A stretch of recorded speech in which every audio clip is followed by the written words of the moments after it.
Good morning. Okay, so today's devotion is talking about the book of Revelation.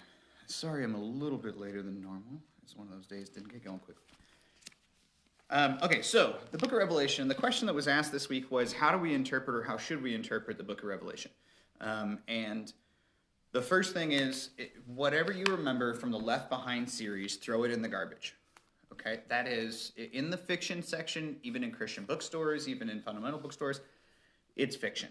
Okay, you just need to kind of set that aside. It doesn't mean it's evil, it doesn't mean it's wrong, and if it gets us to think about God, it can be a good positive thing too.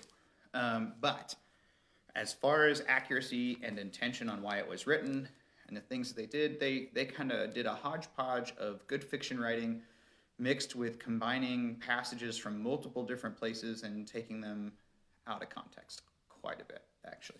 So a couple of things we know about the book of Revelation. One is that it is a prophetic book, but you have to realize that the word that we use, when we think about prophecy, it's not the same way that a lot of us think of prophecy, where we think a prophet is someone who can predict the future. Whereas in the early, well, basically in all biblical times, a prophet is someone who speaks the truth of God to the people that they usually don't want to hear about. So it's convicting, it's difficult, it challenges the status quo, it pushes back against how we see the world. And usually it's very critical. And so that's one of the main reasons the prophets didn't last long. Most of the prophets were either killed by the people, killed by the government, or government of the time. Or so this book is a book of prophecy, but it is not a book of prophecy as in like it's here to predict the future. Instead, it is a solid commentary on what was happening when it was written, which was, well, I'll go get those for you later. Good morning, Sherry. Okay, so if we think about the book of Revelation, first off, instead of it being like this thing we should worry about, like how's the world gonna end?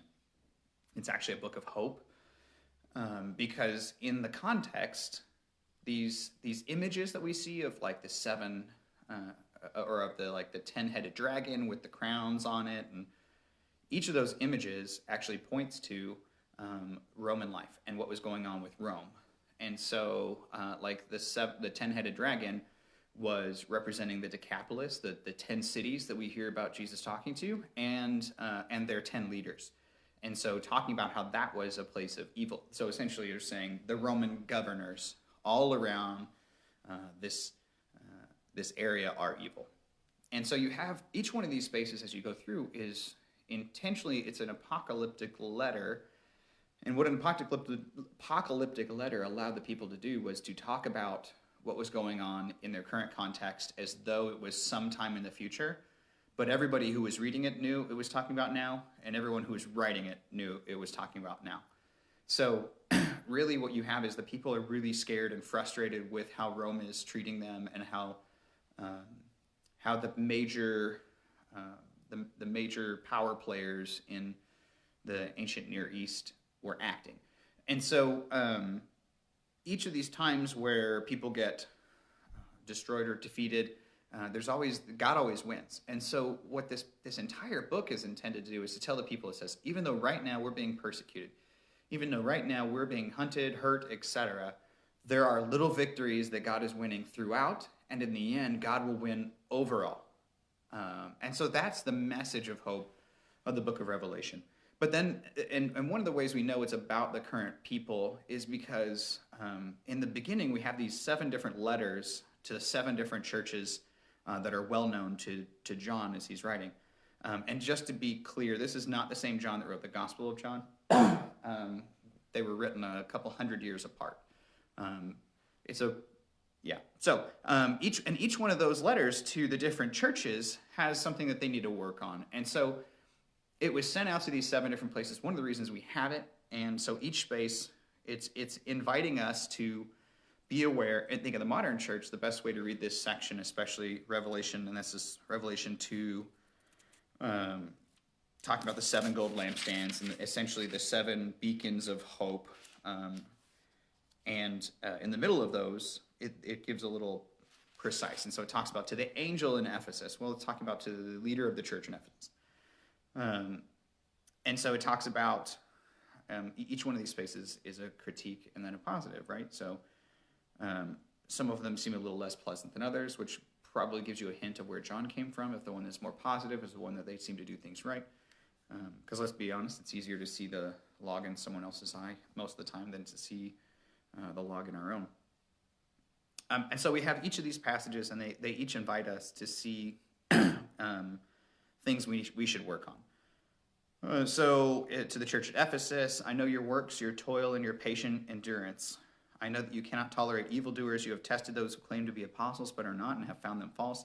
I also know that you're enduring patiently and bearing up for the sake of my name. But I have this against you. You have abandoned the love you had at first.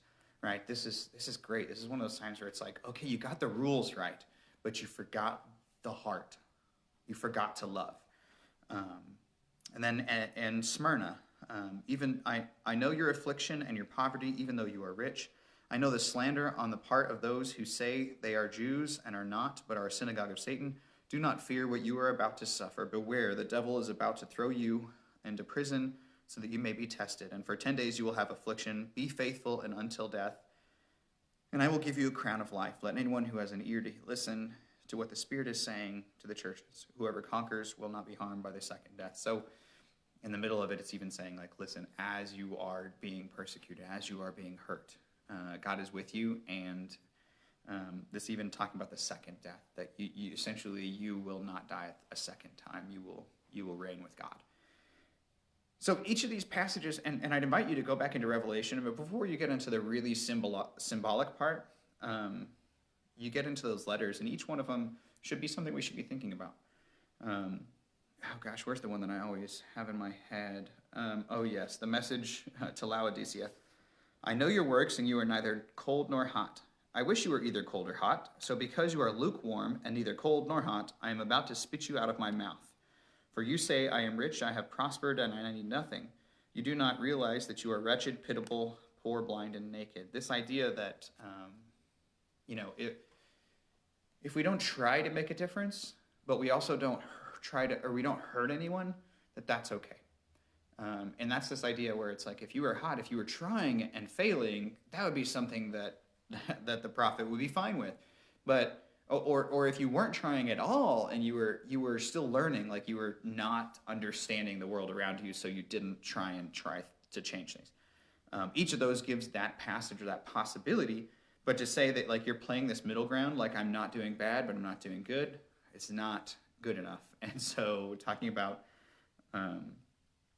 being spit out of God's mouth is kind of an interesting thing to think about. Like, your warm coffee became cold or lukewarm, and you really got two options: throw some ice in it, right, and chill it off and make it an iced coffee, or heat it back up, because that middle ground is kind of ugh.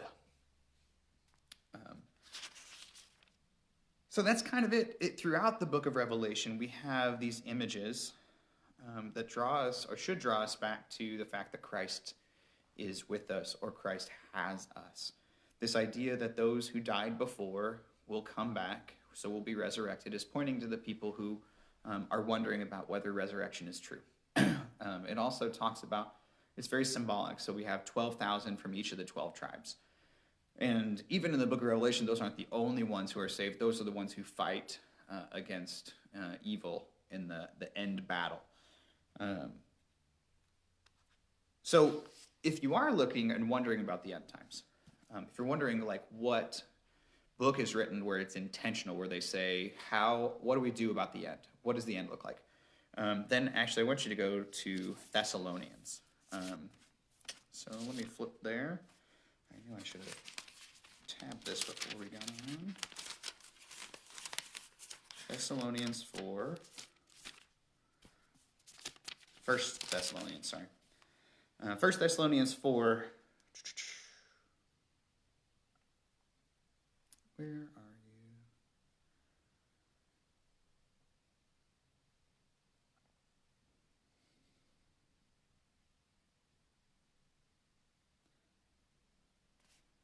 Oh, I'm looking at 5. That's why I can't find my spot. Okay, starting at verse 13.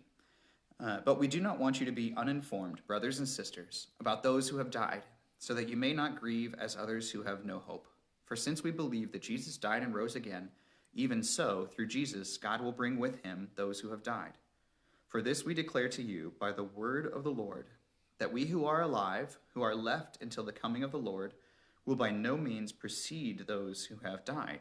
For the Lord himself, with a cry of command, with the archangel's call, and with the sound of God's trumpet, will descend from heaven.